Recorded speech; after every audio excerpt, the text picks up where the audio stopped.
ఒక విషయం బాగా గుర్తుపెట్టుకోండి. అభినయ దర్శన్ గారి విషయంలో జరిగినటువంటి ఈ పరిస్థితిని బట్టి చాలామంది సేవకులకి, చాలామంది విశ్వాసులకి ఇది ఒక గుణపాఠంగా ఉంటుందనేటువంటి ఉద్దేశంతో చెప్తున్నాను. మనం ఏదైనా తప్పు చేసాం అనుకోండి, మనమే కదా ఎవరైనా సరే, దేవుడు వెంటనే కొట్టాలనుకుంటే భూమి మీద ఒక మనిషి కూడా మిగలడు. దేవుడు తప్పు చేసినటువంటి వ్యక్తికి ఎప్పుడు అవకాశాలు ఇస్తూ ఉంటాడు. ఎప్పుడు కూడా క్షమించి మారతాడో అనేటువంటి ఆలోచనతో ఎన్నో అవకాశాలు ఇస్తూ ఉంటాడు. దేవుడు ఎన్నో అవకాశాలు ఇచ్చినప్పుడు కూడా దాన్ని అశ్రద్ధగా భావించి, చులకనగా భావించి, ఇదే విధమైనటువంటి వైఖరిలో వెళ్తేనే దేవుడు ఒకనొక రోజున ఆ వ్యక్తిని గట్టిగా కొడతాడు అని రుజువుపరిచాడు అభినయ దర్శన్ గారి యొక్క జీవితంలో దేవుడు అంటాను. సంసోను కూడా అదే చేశాడు. ఒకసారి చేసిన తప్పుని చూసి చూన్నట్టుగా వదిలేశాడు, రెండోసారి మూడోసారి, ఇంకా చివరి చేసి ఇంకా ఆయన మారేటువంటి విధంగా లేనప్పుడు మాత్రమే ఉగ్రతకు అప్పచెప్పాడు. నేను అదే అనుకుంటున్నాను, అభినయ గారి దర్శన్ గారి విషయంలో కూడా దేవుడు ఉగ్రతకు అప్పచెప్పాడు. ఎందుకంటే అభినయ దర్శన్ గారు లాస్ట్ టైమే మారుంటే చాలా బాగుండేది, కొంతమంది చేసినటువంటి వీడియోస్లో దొరకడం ఇలాంటి కొన్ని వాటిల్లో. కానీ ఎన్ని విధాలుగా దేవుడు మార్చాలనుకున్నా ఆ వ్యక్తి మారడానికి తన మనసుని, తన జీవితాన్ని సమర్పించుకోలేకపోయాడు. ఇంకా చిట్ట చివరన ఇంకా తప్పక దేవుడు గట్టిగానే కొట్టాడని అనుకుంటున్నాను. కాబట్టి అభినయ దర్శన్ గారి జీవితంలో జరిగినటువంటి సంఘటన మన చాలా మందికి గుణపాఠం. దేవుడితో వెటకారం ఆడితే దేవుడితో. Hi praise the Lord, this is pastor Heman. దేవుని మహా ఉన్నతమైన కృపలో వర్ధిల్లుతున్న మీ అందరికీ కూడా ప్రభువైన యేసుక్రీస్తు వారి యొక్క ఉన్నత ప్రశస్త అతి శ్రేష్టమైనటువంటి శుభనామంలో మీ అందరికీ నిండి శుభాభివందనాలు తెలియపరుస్తూ ఉన్నానండి. గడిచినటువంటి 3-4 డేస్ నుంచి క్రైస్తవ్యం ఎదుర్కొనేటువంటి ఆ ప్రతికూలత, ఆ అవమానము, ఆ నిందలు చాలా భయంకరమైన రీతిలో ఎదురవుతూ ఉన్నాయి. అభినయ దర్శన్ గారు చేసినటువంటి పొరపాటును బట్టి క్రైస్తవ ప్రపంచం అంతా కూడా తలదించుకునేటువంటి పరిస్థితులు కనబడుతూ ఉన్నాయి. అయితే నేను ఎవరినో విమర్శించడానికో, లేకపోతే ఎవరికో పేరు పెట్టడానికో, లేకపోతే ఎవరికో నేను తీర్పు తీర్చడానికి నేను ఈ విధంగా మాట్లాడడానికి మీ ముందుకు రాలేదు. కానీ నాకు వచ్చినటువంటి కొన్ని మెసేజెస్ చూసిన కారణాన్ని బట్టి స్పందించండి. మీరు కూడా మాట్లాడవలసిన అవసరం ఉంది కదా. మీరు ఏమన్నా ఆ వ్యక్తిని డిఫెండ్ చేస్తున్నారా అన్నట్టుగా కూడా కొంతమంది వ్యతిరేకులు మాట్లాడే ప్రయత్నం చేశారు. కనుక అలా అని కూడా కాదు, కానీ క్రైస్తవ ప్రపంచానికి ఒక విషయాన్ని ఖచ్చితంగా ఇలాంటి సందర్భంలో చెప్తేనే మరింత బాగా అర్థమయ్యేటువంటి అవకాశం ఉంటుంది అనేటువంటి ఒక ఆలోచనతో మీ అందరి ముందుకు కూడా రావడం జరిగింది. తప్పు అయితే జరిగిపోయింది, జరగవలసిన నష్టం అయితే మాత్రం చాలా ఎక్కువ మొత్తంలో జరిగిపోయింది. నిజంగా క్రైస్తవులు ఇంకా పొరపాటును కూడా తలెత్తుకునేటువంటి పరిస్థితి రాదేమో అనేటువంటి పరిస్థితులు కూడా ఎదురైనాయి. కానీ మొత్తానికి అయితే మాత్రం ఫేస్ చేస్తూ ఉన్నాం. 3 డేస్ క్రితం అభినయ దర్శన్ గారు చేసినటువంటి ఆ జ్ఞానం లేనటువంటి దౌర్భాగ్యమైనటువంటి పనిని బట్టి అందరూ కూడా తలదించుకుంటా ఉన్నామండి. అయితే నేనైతే మాత్రం ఎక్స్పెక్ట్ చేయలేదండి. ఎందుకంటే ఆ వ్యక్తి చాలా తెలివైన వాడు, చాలా జ్ఞానంగానే ఆ వ్యక్తి వ్యవహరిస్తాడు అని అనుకునేవాడిని. ఎందుకనంటే చాలా తెలివిగా ఉంటాడని నేను అనుకునేవాడిని. కానీ అనుకున్నదంతా కూడా తప్పు అని చెప్పి అర్థమైంది. ఎందుకనంటే ఆ వ్యక్తి చేసినటువంటి పని 10th క్లాస్ పిల్లడు కూడా చేయడానికి సాహసించడండి. ఎందుకంటే ఆ వ్యక్తి చేసిన పనంతట్లో కూడా ఆ వ్యక్తి యొక్క అజ్ఞానమే కనబడుతుంది, తెలివి తక్కువతనం అనేటువంటిదే కనబడుతూ ఉంది. ఎందుకంటే చిన్నపిల్లలు కూడా ఆ విధంగా చేయరేమో. ఎందుకనంటే పోలీస్ శాఖని ఎంత చులకనగా చూసారా, లేకపోతే పోలీస్ శాఖ ఏమైనా చేతకానటువంటి శాఖని ఏమన్నా అనుకున్నారా, లేకపోతే ఎవరో కూడా ఈ విషయంలో పట్టుకునే అవకాశం లేదు అని అనుకున్నారా ఏంటో తెలియదు. కానీ ఆ చేసిందంతా కూడా చాలా డ్రామాటిక్గా, చాలా ఫూలిష్గా, చిన్నపిల్లలు కూడా ఈజీగా చేసేటువంటి ఒక పనిగానే ఆ వ్యక్తి యొక్క పని అయితే కనబడింది. మొత్తానికైతే పోలీసు వారు ఛేదించారు. 24 గంటలు దాటకుండానే ఇవ్వవలసినటువంటి నివేదిక అంతా కూడా ఇచ్చేశారు. అయితే నేను చెప్పాలనుకున్నది ఏంటంటేనండి, ఇది దేవుని యొక్క మహాకృపను బట్టి వెంటనే చల్లారింది. కానీ వెంటనే వాస్తవ నిజమంతా కూడా బయటకు రావడానికి దేవుడు కృప అందించాడు. కానీ ఒకవేళ ఈ విషయం కానీ ఇంకా ప్రొలాంగ్ అయితే, ఈ విషయం కానీ కొంత ఆలస్యమయ్యేటువంటి అవకాశం కానీ వచ్చుంటుంటే, హిందువుల మధ్యన క్రైస్తవుల మధ్యన ఇప్పటికే చాలా రకాలైనటువంటి వ్యక్తులను బట్టి, అనేక మాటలను బట్టి, అనేక రకాలైన కారణాలను బట్టి ఇద్దరికీ పొరపాటును కూడా కుదరట్లేదు. హైందువులకి క్రైస్తవులకి, అంటే అందరికీ ఈ విధమైన పరిస్థితి వచ్చిందని నేను అనట్లేదు. కానీ కొన్ని కారణాలు బట్టి ఒకవేళ ఇదే కానీ ఇంకా పట్టుబడకపోయి ఉండుంటే, నిజమైనటువంటి విషయం బయటకు రాకపోయి ఉండుంటే ఎన్ని గొడవలకు కారణం అవుతుందండి ఆ యొక్క స్కిట్ అనేటువంటిది. క్రైస్తవుల మధ్యన ఎంత భయంకరమైనటువంటి వినాశనానికి అది కారణం అవుతుందండి. చేసుకున్నావు పేరు సంపాదించుకోవడానికో, లేకపోతే డబ్బులు సంపాదించుకోవడానికో, రాజకీయ పార్టీని పబ్లిక్లో తీసుకుని వెళ్ళడానికో ఏ కారణంతో చేసుకున్నారు అభినయ దర్శన్ గారు నాకైతే తెలియదు. కానండి అక్కడ మీరు ఉపయోగించినటువంటి మాటను బట్టి మాత్రం నేను చాలా తీవ్రంగా ఖండిస్తూ ఉన్నానండి. లేని మాటని పలుకుట నీకు శ్రమ అన్నాడు కదా దేవుడు. లేని వాటిని పుట్టించేవాడికి కూడా శ్రమ అని చెప్పి వాక్యం సెలవిస్తూ ఉంది కదా. మరి అలాంటిది ఎవరో హైందువులు వచ్చి వాళ్ళు దాడి చేసి వెళ్ళిపోతున్నటువంటి ఆ క్రమంలో జై శ్రీరామ్ అన్నట్టుగా లేని వార్తను పుట్టించే ప్రయత్నం చేశారే. ఇప్పుడు అది రేపు రోజున ఎలాంటి వాటికి దారి తీస్తాయి, ఎలాంటి భయానకమైనటువంటి పరిస్థితులు తీసుకుని వస్తాయి అనేటువంటిది కూడా ఆలోచించకుండా చేశారా నాకు తెలీదు. నేను ఇప్పుడు కూడా మిమ్మల్ని విమర్శించడానికి కానీ మీకు పేరు పెట్టడానికి కూడా నేను చెప్పలేదండి. అయితే జరిగినటువంటి సందర్భం నుంచి కొంతమందినైనా సరే మేలుకొల్పడానికి, కొంతమందికి ప్రయోజనకరమైనటువంటి విషయాలు చెప్పడం కొరకు మాత్రమే నేను ఈ విధంగా అయితే రావడం జరిగింది. 14 days రిమాండ్ అనేటువంటి చేశారంట, 10 సంవత్సరాల్లో జైలు శిక్ష పడేటువంటి అవకాశం కూడా ఉందంట. అంటే ఈయన చేసినటువంటి స్కిట్ కంటే కూడా ఈ వ్యక్తి మైనర్ అబ్బాయిని వాడుకున్నాడండి. అక్కడ వసంత్ అనేటువంటి 14 year అబ్బాయిని, మైనర్ వ్యక్తుల్ని మన యొక్క ఆలోచనకైనా మనం చేసే పనుల్లో కానీ ఒకవేళ వాళ్ళని కానీ జతపరిస్తే అది చాలా తీవ్రమైనటువంటి కేసు. చాలా చాలా సెక్షన్స్ నేను చూడడం జరిగింది మార్నింగ్. అయితే మరి ఏ సెక్షన్స్లో పోలీసులు ఆయన మీద కేసు నమోదు చేశారో నాకు తెలియదు. కానీ అంటే నేను గ్రహించినటువంటి, నాకు ఉన్నటువంటి లీగల్ కౌన్సిల్ ఫ్రెండ్స్ చెప్పినటువంటి విషయాన్ని బట్టి కొన్ని సెక్షన్స్ అయితే ఉన్నాయి. అవి కానీ ఆయన మీద పెడితే మాత్రం అది నాన్ బెయిలబుల్ అవ్వచ్చండి. రెండోది 10 సంవత్సరాలు కూడా శిక్ష పడేటువంటి అవకాశం అనేటువంటిది ఉందని నేనైతే అనుకుంటా ఉన్నాను. దీన్ని బట్టి ఒకటే చెప్పాలనుకుంటున్నానండి. ఎవరికి చెప్పాలనుకుంటున్నానంటే అందరికీ చెప్పాలి, ప్రతి క్రైస్తవుడు కూడా వర్తించేటువంటి మాట. ఎక్కువగా నేను బాధపడింది లేని విధంగా ఒక హైందువుల మీద ఇది త్రోసివేయడానికి జై శ్రీరామ్ అనేటువంటి మాటను ఉపయోగించడం నేను తీవ్రంగా ఖండిస్తూ ఉన్నాను. నేను ఎక్కడ బాధపడ్డానంటేనండి, ఎవరైతే ఆ వ్యక్తిని అపరిమితంగా నమ్మారో, ఎవరైతే సుమారుగా 15 రోజులు భోజనం పెట్టి పోషించారో అలాంటి వారిని మోసం చేయడం అనేటువంటిది కూడా బాధగా అనిపించలేదని అనిపించింది. ఎందుకంటే పాపం జరిగినటువంటి ఆ పరిస్థితిలో అది నిజం అనుకుని అక్కడ ఉన్నటువంటి గిరిజన ప్రాంతీయులందరూ కూడా ఎంత ఏడ్చారంటే అంత ఏడ్చారండి. అలాంటి అమాయకులను మోసం ఎలా చేయాలనిపించిందో కూడా నాకైతే అర్థం కాలేదు. చాలా తప్పది, చాలా పాపం అని కూడా నేనైతే ఇబ్బంది పడుతున్నాను ఆ విషయంలో. పాపం ఇప్పుడు చూడండి, రేపు రోజున నిజంగా క్రైస్తువుల మీద ఏదన్నా దాడి జరిగిన, నిజంగా క్రైస్తువుల మీద ఏ విధమైనటువంటి శత్రుభావంతో కూడినటువంటి ఏమన్నా జరిగే ప్రయత్నం జరిగినా, ఇప్పుడు మీడియా కావచ్చు, మరి ఇతర వ్యక్తులు కావచ్చు, నమ్ముతారంటారా? నిజంగా దాడి జరిగినప్పుడు కూడా ఇంకా నమ్మే ప్రసక్తులు అయితే ఇతరులు లేరు. చూసారా, ఇక క్రైస్తవులు అంటేనే ఎంత అనే పరిస్థితికి వచ్చేసింది. ఇప్పుడు మచ్చ అభినయ దర్శన్ గారి మీద మాత్రమే పడిందని అనుకోకండి, కేవలం అభినయ దర్శన్ గారికి మాత్రమే మచ్చ వర్తించిందని కూడా అనుకోకండి. యావత్ క్రైస్తవ లోకం అంతటి మీదగా కూడా ఆ మచ్చ పడ్డం అనేటువంటిది జరిగింది. కాబట్టి నేను ఒకటే చెప్పాలనుకుంటా ఉన్నానండి, బైబిల్ బాగా చదవండి. బైబిల్ బాగా చదివితే మనం చేసేటువంటి పని రైట్ ఆర్ రాంగ్ అనేటువంటిది అర్థమవుతుంది. మెయిన్గా మోసపోయేటువంటి వాళ్ళు ఉన్నంతకాలం మోసం చేసేవాళ్ళు పుడుతూనే ఉంటారు. అది ఓన్లీ క్రిస్టియానిటీలో మాత్రమే కాదు, ప్రతి మతంలో కూడా మంచి వాళ్ళు ఉన్నారు, చెడ్డ వాళ్ళు ఉన్నారు. ఆ మతానికి సంబంధించినటువంటి భక్తుల్ని మోసం చేసేవాళ్ళు ఉన్నారు, విశ్వాసులను మోసం చేసేవాళ్ళు ఉన్నారు. కాబట్టి వాక్యం కూడా సెలవిస్తూ ఉంది కనుక నా పేరట అనేక మంది అబద్ధ ప్రవక్తలు పుడతారు, గొర్రెతోలు కప్పుకున్నటువంటి తోడేలు కూడా వస్తాయని చెప్పినప్పటికీ కూడా ఏ విధమైనటువంటి జ్ఞానం కూడా, ఏ విధమైనటువంటి ఆలోచన కూడా లేకుండా ఇలా ముందుకు వెళ్ళడం వల్ల ఎంత భయంకరమైనటువంటి చెడ్డ పేరు వస్తుందో ఒకసారి ఆలోచన చేశారా? నేను ఒకటే చెప్పాలనుకుంటున్నానండి, నిజమైనటువంటి, స్వచ్ఛమైనటువంటి, నమ్మకమైనటువంటి, యథార్థమైనటువంటి, ఏ విధమైనటువంటి స్వార్థం కూడా కోరుకోకుండా వాక్యం చెప్పే వాళ్ళు ఎంతమంది ఉన్నారండి?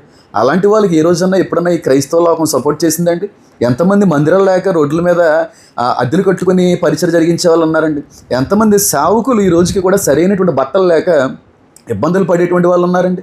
ఎంతమంది పేద సేవకులు ఆ ఏజెన్సీ ప్రాంతంలో కావచ్చు, ఆ కొండ ప్రాంతంలో కావచ్చు, అంతవరకు ఎందుకండి మన సిటీస్లో, మన టౌన్స్లో కూడా ఎంతమంది పేద సేవకులు లేరండి? ఎప్పుడైనా సేవకులకి 4 రూపాయలు ఇవ్వాలని, 4 చేతులు గుర్పులు ఇవ్వాలని, వారి పరిచయ కొరకు మనం సహకరించేటువంటి బిడ్డలుగా ఉండాలనే ఆలోచన మనకు రావట్లేదు. ఈ విధంగా రాజకీయ పార్టీలు పెట్టడానికి, లేదంటే క్రైస్తువులకి ఏదో ఉద్ధరించడానికి, క్రైస్తువులకి ఏదో మేము ఉన్నామని నిలబడతాం అనేటువంటి మాటలకి ఎంతమంది సహకరించే వాళ్ళు ఉన్నారో ఒకసారి ఆలోచన చేశారా?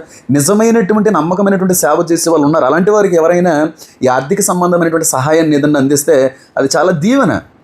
అంతేగాని వాటన్నిటిని కూడా వ్యర్థంగా ఖర్చు పెట్టడం అనేటువంటి కూడా దేవుడు లెక్క చెప్పవలసినటువంటి పరిస్థితి ఉంటుందని ఒకసారి ఆలోచన చేయండి. ఎంతమంది ఆయనకి సపోర్ట్ చేశారు ఈ డబ్బుల విషయంలో? దేవుడు ఇచ్చినటువంటి ఆ డబ్బుని, ఆ రూపాయిని దుర్వినియోగపరచడం బట్టి దేవుడు దుఃఖపడ్డా అనుకుంటున్నారా? మీరు ఉపయోగించేటువంటి ప్రతి రూపాయికి కూడా మీరు లెక్క చెప్పవలసినటువంటి అవసరం ఉందని ఎప్పుడన్నా ఆలోచన చేశారా? కాబట్టి మనం ఖర్చు ఎవరో వచ్చారు మన పక్షాన్ని ఎవరో పోరాడక్కర్లేదండి. అపోస్తుల పక్షాన్ని ఎవరో కూడా పోరాడలేదండి. ఆది క్రైస్తవ సంఘం పక్షాన్ని ఎవరో పోరాడలేదు. ఎవరు పోరాడారంటే పరిశుద్ధాత్ముడు ఒక్కడే పోరాడారు. ఆ దినాన్న ఎవరైతే పోరాడారో అదే పరిశుద్ధాత్ముడు మనకు పోరాడరంటారా? చివరి దినాల్లో మనల్ని వదిలేసి వెళ్ళిపోయేటువంటి దేవుడని మీరు అనుకుంటా ఉన్నారా? మన కోసం ఎవ్వరూ పోరాడక్కర్లేదమ్మా.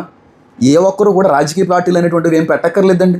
మీకు ఏదన్నా అభిమానం అంటే ఒక రాజకీయ నేతను బట్టి సమాజానికి ఉపయోగపడేటువంటిది ఏదన్నా అనిపిస్తే ఆ వ్యక్తికి ఓటేయడం తప్పని నేను అనట్లేదు, కానీ సేవకులుగా ఉన్నటువంటి వాళ్ళే రాజకీయాల్లోకి రావడం అనేటువంటిది బైబిల్ ఎంతమాత్రం కూడా దానికి మద్దతు ఇవ్వట్లేదండి. ఎందుకంటే మందని విడనాడు కాపరికి శ్రమ అని ఉంది. ఇప్పుడు ఒక సంఘం ఇచ్చాడు దేవుడు, ఆ సంఘానికి ఒక పాస్టర్గా దేవుడు మనల్ని నియమించుకున్నాడు. అనేక మంది ఆత్మల యొక్క భారాన్ని, పోషణని మనకి దేవుడు అప్పచెప్పాడు. అప్పచెప్పినప్పుడు ఆ బాధ్యతే, ఆ భారమే చాలా ఎక్కువ మనకి. అలాంటిది అది ఉండగా వేరే వేరే సామాజిక కార్యకలాపాల్లో మనం దూర్చడం వల్ల దేవుడు ఇచ్చినటువంటి ఆ బాధ్యతను మర్చిపోతామేమో కదా. దానివల్ల దేవుడి యొక్క కోపం, దేవుని యొక్క ఉగ్రత మన మీద పడతాదేమో కదా. ఇదేం ఆలోచన చేయట్లేదు. ఏమండి, క్రిస్టియన్స్ రాజకీయాల్లోకి రావడం తప్పేం కాదండి. క్రైస్తవులు రాజకీయంలోకి రావడం ఏ విధంగా కూడా తప్పు కాదు. అయితే సేవకులుగా, పాస్టర్లుగా ఉన్నటువంటి వాళ్ళు మాత్రం సేవను ప్రక్కన పెట్టి రాజకీయాల్లోకి రావడం మాత్రం ఈ విధంగా కూడా బైబిల్లో సమ్మతించట్లేదు, ఎక్కడ కూడా అంగీకరించట్లేదు. ఇప్పుడు అభినయ దర్శన్ కావచ్చు, ఇంకొకరు కావచ్చు, ఇప్పుడు అనవసరమైన కేసులో పడి ఆయన ముక్కడంటే దానికి కారణం ఎవరో చెప్పమంటారు? ఆయనతో పాటుగా ఆయనకి ప్రోత్సాహాన్ని అందించి, ఆయనకి సపోర్ట్ అందించి, మేము ఉన్నామన్నా, మీరు ముందుకు వెళ్ళండి అన్నా అన్నటువంటి వ్యక్తులను బట్టేనా ఈ రోజున ఆయన జైలు పాలయ్యాడు? ఆ రోజున డబ్బులు సహకరించిన వాళ్ళు, మేము అందరం ఉన్నాం, మీకు సపోర్ట్ చేస్తాం అన్నటువంటి వ్యక్తులను బట్టేనా ఆయన ధైర్యంగా ముందుకెళ్ళగలిగాడు? ఈ రోజున ఆయన జైల్లో ఉండి కుటుంబం అంతా, భార్య అంతా, బిడ్డలంతా ఏడుస్తూ ఉంటే సపోర్ట్ చేసిన వాళ్ళందరూ ఏమైపోయారండి? నాకు తెలియకూడదు. అంటే వచ్చి ఇప్పుడు ర్యాలీలు చేయాలని నేను అనట్లేదండి. మనం సపోర్ట్ చేయడాన్ని బట్టి ఒక వ్యక్తికి ధైర్యం కలుగుతుంది, ఒక వ్యక్తికి నమ్మకం అనేటువంటిది కలుగుతుంది. ఆ నమ్మకం నష్టానికి నడిపించే పరిస్థితులు వస్తే ఎవరు సమాధానం చెప్తారు? ఎప్పుడన్నా ఆలోచన చేశారా? కాబట్టి క్రైస్తవ సంఘానికి నేను ఇచ్చేటువంటి ఒక చిన్న సలహా ఏంటంటే, అది కూడా వాక్యానుసారంగా ఇచ్చేటువంటి సలహా ఏంటంటే, నిజమైనటువంటి సువార్తను ప్రకటించేటువంటి వ్యక్తులకి సంపూర్ణ మద్దతు ఇవ్వండి, సపోర్ట్ ఇవ్వండి, సహకరించండి, ప్రోత్సహించండి.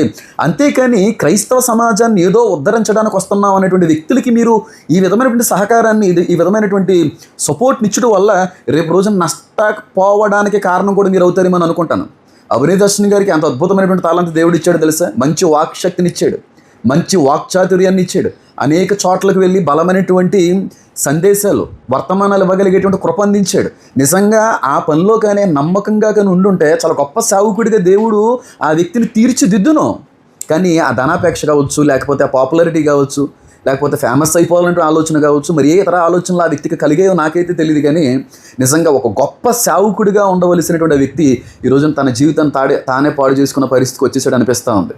కాబట్టి క్రిస్టియన్ కమ్యూనిటీ నేను చెప్పే సలహా, బైబిల్ చదవండి.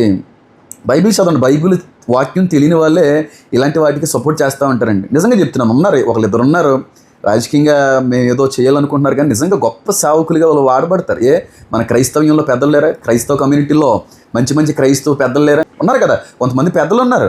ఈ రోజున అది ఆ వీడియో రిలీజ్ అయిన వెంటనే నా ఫాలోవర్సే, నా కాంటాక్ట్స్లో ఉన్నటువంటి వ్యక్తులే ఈ వీడియోస్ పంపించి, అన్న స్పందించండి అన్నా, ఎంత ఘోరం జరిగిపోయిందన్నా, చంపేద్దాం అనుకున్నారని చెప్పి 20-30 వీడియోస్ పంపించి నన్ను స్పందించమంటున్నారు. ఆ వీడియో చూస్తుంటే అంత ఫేక్ డ్రామాగా అనిపిస్తూ ఉంది.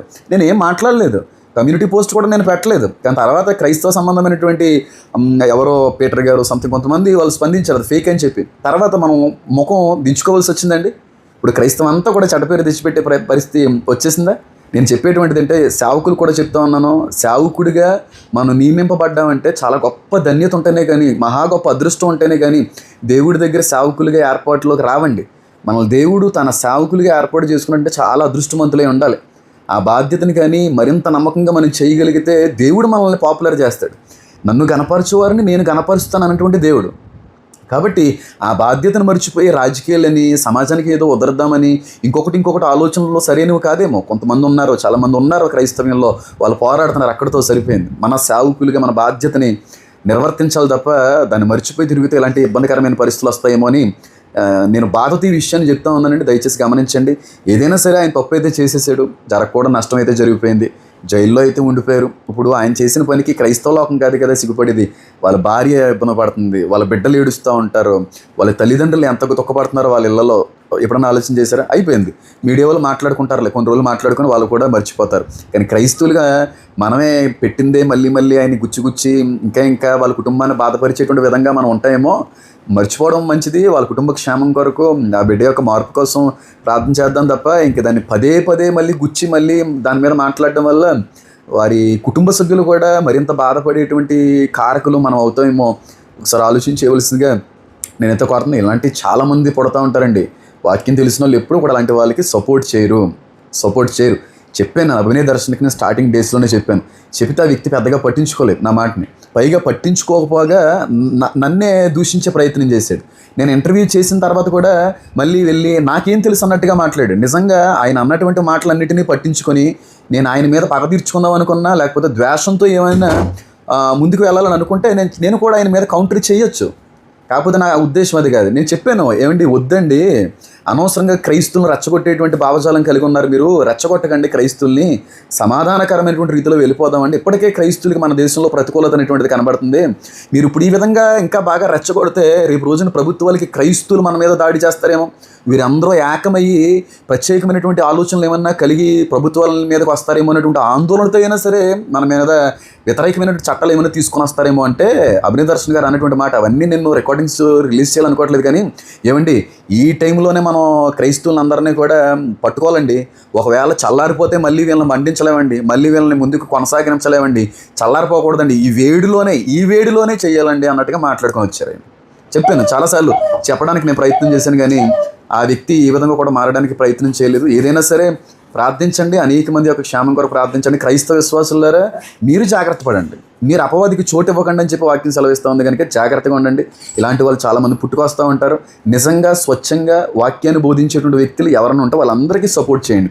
ఇప్పుడు అలాంటి వ్యక్తులకి మీరు సపోర్ట్ చేశారు, ఫినాన్షియల్గా డబ్బులు ఇచ్చి పంపించారు కదా. ఇప్పుడు పోలీస్ ఇన్వెస్టిగేషన్ కానీ మరింత తీవ్రం అయింది అనుకోండి, అది ఎంత దూరం వెళ్తా తెలుసా? ఎవరెవరైతే ఈ వ్యక్తికి ఈ అకౌంట్కి డబ్బులు వేశారో, ఎక్కువ డబ్బులు వేసినటువంటి వ్యక్తులను కూడా బయటికి లాగి ఇన్వెస్టిగేషన్ చేసేటువంటి అధికారం వాళ్ళకు ఉంది. కాబట్టి ఎవరికి డబ్బులు వేస్తున్నామో ఒకసారి ఆలోచించి వేయండి.